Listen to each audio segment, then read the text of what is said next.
मग चला तर आपण एक आज नवीन पुस्तक बघूया. याच्यामध्ये मंगला गोडबोले लिखित बाकी हा एक कथासंग्रह आहे.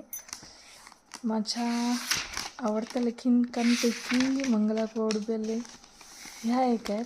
त्या खूप सुंदर लिहितात. या म्हणजे अगदी हृदयस्पर्शी ज्याला आपण म्हणतो तसं लिखाण आहे यांचं.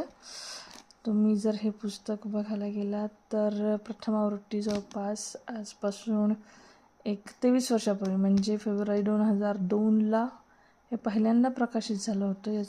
याची किंमत आहे 190 रुपये आणि हे डिटेल्स तुम्ही बघू शकता इथे. आणि या काही कथा आहेत, जवळपास या 12-13 कथा आहेत. बाकी, मार्ग एकला, कलावंत, गुहा, मन दुखियारा, असाही एक, द्रोणाचार्य, झुंबर, कोरपाण, सापेक्ष, वाळू, विनाकारण आणि गडे आपला देश बरा.